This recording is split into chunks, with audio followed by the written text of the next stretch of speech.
நிகழ்ச்சி ஸ்ரீராமனின் அருளமுதமாக வழங்கப்படுகிறது.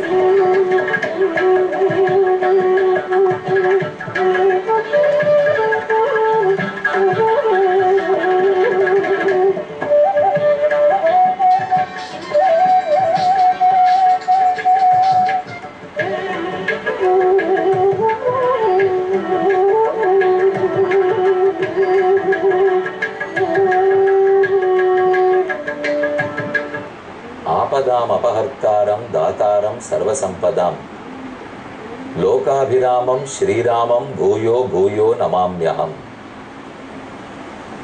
உண்மையின் உருவாய், நேர்மையின் அடையாளமாய், கருணை கடலாய் ஸ்ரீராமன் விளங்குகிறார். ராமன் பிறந்து வளர்ந்த காலத்திலும் அவர் காட்டில் திரிந்த காலத்திலும் நாட்டை ஆண்ட பொழுதும் நாம் அவரோடு இருந்து அறிந்து வணங்கும் பாக்கியத்தை பெறவில்லை. ஆனால் அந்த ராமனே இன்று எத்தனையோ க்ஷேத்திரங்களில், திவ்ய தேசங்களில், புண்ணிய பூமிகளில் காட்சி கொடுக்கிறார். இந்நிகழ்ச்சியில் ராமாயண கதையும் அனுபவித்து வருகிறோம். பல பல ராமர் கோயில்களுக்கும் சென்று வணங்குகிறோம், வழிபடுகிறோம். அந்த வரிசையில் சித்திரவாடி என்னும் இடத்தை அடைந்துள்ளோம். மதுராந்தகத்திலிருந்து மரக்காணம் போகும் பாதை. அங்கே கடலூர் கிராமம் என்று கேட்க வேண்டும். அதற்கருகே ரொம்ப ஆச்சரியமான ஊர். சித்திரவாடின்னு சொன்னால் வடக்கே எல்லாம் வாடி என்றால் இடம், ஊர். நாம பட்டி பட்டின்னு சொல்லுகிறோம். அதை போல் அங்கு வாடி என்பார்கள். அதே பல இடங்களிலும் பார்த்தால் ஹள்ளி ஹள்ளி என்று கர்நாடக தேசத்தில் வரும். ஹள்ளின்னு சொல்றது வழக்கம் உண்டு, பட்டி என்று சொல்லுவதுண்டு, வாடி என்று சொல்லுவதுண்டு. அதை போல் இந்த இடம் சித்திரவாடி. சித்திரன்னு சொல்லும் போதே அழகிய, விதம் விதமான என்கிற பொருள் கிடைக்கிறது. இங்கே கீழே ஒரு கோயிலும் மலைக்கு மேல் நரசிம்ம பெருமானும் எழுந்தருளி உள்ளார்கள். சிம்ஹகிரி மிக உயரத்தில் பெருமான் நரசிம்ம உருவத்தில் எழுந்தருளி இருக்கிறார். அந்த மலையின் அடிவாரத்தில் தான் நாம் சேவிக்க போகும் பிரசன்ன வெங்கடேச பெருமாளும் பஞ்சமுக ஆஞ்சநேயரும் எழுந்தருளி உள்ளார்கள். இங்கே ராமனுக்கும் ஆஞ்சநேயருக்கும் என்ன தொடர்பு? இங்கு ஏன் பிரசன்ன வெங்கடேசர் எழுந்தருளி உள்ளார் என்று தோன்றும். வெங்கடேசனுடைய 7 மலை உலகத்தார் அனைவரும் அறிந்தது. அந்த மலைக்கு திரேதாயுகத்தில் அஞ்சனாத்ரி என்றுதான் பெயர். அஞ்சனா ஹனுமானுடைய திருத்தாயார். அவர் குமாரங்கிறவேதான் இவர் ஆஞ்சநேயர் என்று வழங்கப்படுகிறார். அஞ்சனாதேவி 7 மலையில் வசித்து பலகாலம் தவம் புரிந்துதான் தன் பிள்ளையை பெற்றார். அதனாலே வெங்கடேச பெருமாளின் அருளோடையே ஆஞ்சநேயர் பிறந்தார், வளர்ந்தார் என்று கூறலாம். இங்கும் அதே பிரசன்ன வெங்கடேசன் தான் கோயில் கொண்டிருக்கிறார். கோயிலுக்குள் நுழைவோம். முதலில் கருடனும் ஆஞ்சநேயரும் வர்ணமயமாக நம்மை வரவேற்கிறார்கள். ஒரு புறத்தில் பெரிய உருவத்தோடே ஆஞ்சநேய சுவாமி, மற்றொரு புறத்தில் பெரிய திருவடின்னு கொண்டாடப்பட்ட கருடன், இருவரும் உள்ளார்கள். உள்ளே நுழைந்து வலம் வருகிறோம். ஒரு புறத்தில் ராமனுடைய 2 திருவடிகள். இந்த திருவடி படத்தான் அயோத்தி தொடங்கி தெற்கு கோடியில் ராமேஸ்வரம் திருப்புல்லாணி வரை ராமன் நடந்தான். நடந்த கால்கள் நொந்தவோ என்ன ஆழ்வாருடைய பாசுரம். நேரிழையும் இளங்கோவும் பின்பு போக எவ்வாறு நடந்தனை எம்மி ராமாவோ என்னும் ஆழ்வார் வேண்டுகிறார். பின்னே மைதிலியான சீதையும் லக்ஷ்மணனும் தொடர்ந்து வர ராமன் தன்னுடைய மெல்லடி நோக பாரத தேசம் முழுக்க நடந்தார். அதோ இந்த திருவடியை சேவித்துக் கொள்ளுகிறோம். மற்றொரு புறத்தில் நர்த்தன கிருஷ்ணன். நடந்த கால்களே நொந்து போகுமானால் நாட்டியம் ஆடிய கால்கள் எவ்வளவு நொந்து போகும்? இத்திருவடிகளுக்கு பல்லாண்டு பாடி குடமாடு கூத்தராய், ராசக்கிரீடை, ஜலக்கிரீடை, காளியன் உச்சியில் நட்டம் பாய்ந்து ஆட்டம், இது இத்தனையும் நர்த்தன கிருஷ்ணனிடத்தில் சேவித்துக் கொண்டோம். கோயில் பிரசன்ன வெங்கடாச்சலபதி எழுந்தருளி இருக்கிறபடியால் தாயார் சன்னதி பத்மாவதி தாயார் சன்னதி. பெரிய திருவுருவத்தோடே அமர்ந்த திருக்கோலத்தில் ஓர் திருக்கையால் அபயம் அளித்துக் கொண்டும் மற்றொரு திருக்கையால் தன் திருவடிகளை காட்டி இதையே பற்று அகலகில்லேன் இறையுமென்னு அலர்மேல் மங்கை உரை மார்பா நிகரில் புகழாய் உலகம் முன்னுடையாய் என்னை ஆழ்வானே நிகரில் அமரர் முனிக்கணங்கள் விரும்பும் திருவேங்கடத்தானே புகழனில்லா அடியேன் உன் அடிக்கீழ் அமர்ந்து புகுந்தேனே என்று நம்மாழ்வார் பாடியபடிக்கு முதலில் பத்மாவதி அலர்மேல் மங்கத்தாயார் திருவடிகளில் சரணாகதி அனுஷ்டித்தே பெருமானிடத்தில் சரணம் புக வேண்டும். தாயாரை சேவித்துக் கொண்டோம். உற்சவரையும் தரிசித்துக் கொள்ளுகிறோம். அருகிலே ஆண்டாள் எழுந்தருளி இருக்கிறார். இங்கே ஆண்டுதோறும் மார்கழி மாதத்தில் சுற்றுப்பட்ட 15 கிராமங்களிலிருந்தும் வண்டி கட்டி கொண்டு திருப்பாவை ஓதுவதற்காக முற்றோதுவதற்காக பக்தர்களெல்லாம் விடியற்காலையில் சேருவார்களாம். என்னே ஆண்டாளின் மகாத்மியம் எவ்வளவு பிரபலமாய் புகழ் பெற்றது திருப்பாவை. இவர்களையெல்லாம் இன்று சேவித்துக் கொண்டோம். அடுத்து ஸ்ரீ ராமாயணத்தில் ரொம்ப ஆச்சரியமான சர்க்கம் 92வது சர்க்கத்தை அடைந்துள்ளோம். கீழே நாம் பார்த்தபோது பெரிய விருந்து. பரதன் தன் சேனையோட ராமனை தேடி போகிறார். குஹன் வழிகாட்டி கொண்டிருக்கிறார். பரத்வாஜ ஆசிரமத்தை வந்து அடைகிறார். ஓர் இரவு பொழுது அங்கே தங்கச் சொல்லி பரத்வாஜர் சேனை முழுவதற்கும் பெருத்த விருந்து அளித்தார். வயிறு புடைக்க நன்கு உண்டார்கள். திருப்தி ஏற்பட்டது. நம் ராமனும் இங்கேயே இருந்து விட்டால் அவனோடு உண்டு கொண்டு இங்கேயே வாழலாமே, திரும்ப அயோத்திக்கு போகணும்னு தேவை கூட கிடையாதே என்று மக்கள் முடிவெடுக்கிற அளவுக்கு அத்தனை மெத்த அழகான ததியாராதனம் விருந்தோம்பல்.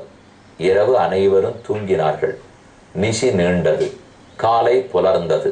அடுத்த சர்க்கம் பரத்வாஜரிடத்தில் பரதன் போகும் வழி கேட்கிறார். ததஸ்தாம் ரஜினீம் வியுஷ்ய பரதஸ்ஸ பரிச்சதா கிருதாதித்யோ பரத்வாஜம் காமாத் அபிஜகாமஹ. விருந்தோம்பல் முடிந்தது. விடியல் பிறந்தது. அருகில் இருக்கும் சத்ருகனை பரதன் எழுப்பினான்.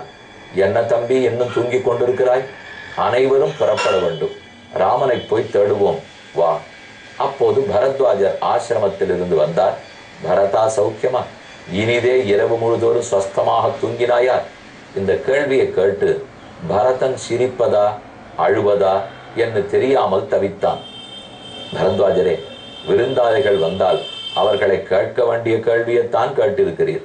ஆனால் எனக்கு இந்த கேள்வி பொருந்துமா என்பதுதான் தெரியவில்லை. நிம்மதி இருந்தாலன்னோ தூங்க. அப்பா ஏத்த நமக்குன்னு ராமனை தேடி போகிறோம். அப்ப ஒரு நாளும் அவனை சேவிக்கும் வரை நிம்மதி கிடைக்கப் போவதில்லை. அவனை தரிசித்தால் தான் தூக்கம் வரும். கொச்சித் தத்ர சுகா ராத்திரி தபாஸ்மத் விஷயே கதா சமக்ரஸ்தே ஜனக் கச்சித் ஆதித்யே சம்சமேனக ஆமந்திரயேகம் பகவன் காமம் துவாம் ரிஷி சத்தம சமீபம் பிரஸ்திதம் பிராதுகு மைத்ரேண ஈக்ஷஸ்வ சக்ஷுஷா. பரத்வாஜரே, உம்மை வணங்குகிறேன். உன் கண்களால் என்னை குளிர கடாட்சியும். ஓர் புறத்தில் அயோத்தியில் என்னால் இருக்கவும் முடியவில்லை. மற்றொரு புறத்தில் ராமனை காணவும் முடியவில்லை. அங்கும் அடையவில்லை, இங்கும் இருக்க முடியவில்லை. நான் இங்கும் இல்லாமல் அங்கும் இல்லாமல் தவித்துக் கொண்டிருக்கிறேன். அங்குத்தேன் அல்லேன், இங்குத்தேன் அல்லேன், இங்குற்றேனும் அல்லேன். உன்னை காணும் அவாவில் விழுந்து நான் எங்குற்றேனும் அல்லேன். அங்குத்தேன் அல்லேன், இன்னும் நாம பரமபதத்துக்கு போய் சேரலை. இங்குத்தேன் அல்லேன், இது நம்மாழ்வார் வானமாமலை தெய்வநாயக பெருமானை பற்றி பாடுகிறார். உன் திருவடிகளையே சரணமாக பற்ற வந்தேன். இனி முக்தி கிடைத்து வைகுந்தத்தை அடையவும் இல்லை. சரி, இங்கிருக்கிறோமே, திருப்தியாக இருக்கலாம் அண்ணார். இங்கிருப்பதற்கும் உள்ளம் இசையவில்லை. அங்குத்தேன் அல்லேன் இங்குத்தேன் அல்லேன், உன்னை காணும் அவாவில் விழுந்து நான் எங்குத்தேனும் அல்லேன் இலங்க செத்த வம்மானே. உன்னை அடைந்து அனுபவிக்க வேணுங்கிற ஆவல், அந்த ஆவலோடே எங்கு போகிறோம்னு தெரியாமல் தவிக்கிறேன். பரதன் நிலை அதுதான் இப்போது. ஆசிரமம் தஸ்ய தர்மஜ்ஞ தார்மிகஸ்ய மகாத்மனः ஆசக்ஷ்வ கதமோ மார்க்கः கியானிச்சி ச சம்சமே. நான் புறப்படுகிறேன். இங்கிருந்து எந்த வழி செல்ல வேண்டும்? சித்திரகூடத்தை அடைந்து ராமனை தரிசிக்க வேண்டுமானால் வழி கூறும் என்றார். இதி பிருஷ்டஸ்து பரதம் பிராதுஹு தர்சனலாலசம் பிரத்யுவாச்ச மகாதேஜாக பரத்வாஜோ மகாதபாக. இப்படி கேட்ட பரதனை குறித்து பரத்வாஜர் பதில் கூற ஆரம்பிக்கிறார். பரத அர்த்த திருத்தீயேஷு யோஜனேஷ்வஜனே வனே சித்திரகூட கிரிஸ்தத்ர ரம்ய நிர்தர கானனஹ. ரொம்ப மனத்தை ஈர்க்கக்கூடிய ஒரு காடு வரப்போகுது. இங்கிருந்து 3.5 யோஜனை தூரம் நடப்பாய். ஒரு யோஜனை சுமார் 10 மைல்கள். 3.5 யோஜனைன்னா 35 மைல் இன்டு 1.6 கிலோமீட்டர் கணக்கு வேணும்னா செஞ்சாகணும் இல்லையோ. அப்ப சுமார் 60 கிலோமீட்டர். அவர் சொல்றதை பார்த்தா 60 கிலோமீட்டர் தூரம். ஆனா இன்றைக்கு பரத்வாஜ ஆசிரமம் அலகாபாத்ல எங்க இருக்கிறதோ அங்கிருந்து சித்திரக்கூட்டத்துக்கு நம்ம வண்டி ஓட்டின்னு போனோம்னால் 100 கிலோமீட்டர் கிட்டத்தட்ட சற்றதற்கு மேலேயும் வரும். அந்த நாளில் நதி எங்கிருந்ததோ, எப்படி ஆற்று பெருக்கு மாறி இருக்கிறதோ, இன்று எந்த இடமோ, அல்லது அவர் சித்திரக்கூடத்துக்கு நுழைவாயில எங்கானும் சொன்னாரோ அதத்தனை நாம் அறியோம். ஆனால் ரொம்ப அழகா வழி சொல்லியிருக்கார். 3.5 யோஜனை தூரம் நடந்து போ. உத்தரம் பார்ஷம் ஆசாத்திய தஸ்ய மந்தாகினி நதி. மந்தாகினி நதியோட ஒட்டி போவாய். தெற்கு திசையில் போய்விட்டு பின்னால் தென்மேற்கு திசைக்கு திரும்பு. தட்சிணேனச்ச மார்க்கேண சவ்ய தட்சிணமேவச்ச கஜ வாஜி சமாகீர்ணாம் வாகினீம் வாகினி பதே. நீ ரொம்ப பெரிய சேனையை கூட்டி கொண்டு வந்திருக்கிறாய். 4 பேர் போறது 10 பேர் போறதுன்னா இந்த மார்க்கத்துல போயிடலாம்.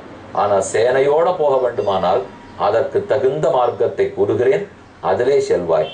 ஹித்வா யானானி யானார்கா பிராமணம் பர்யவாரையன்னு வேபமானா கிருஷாதீனா சகதேவ்யா சுமித்ரயா.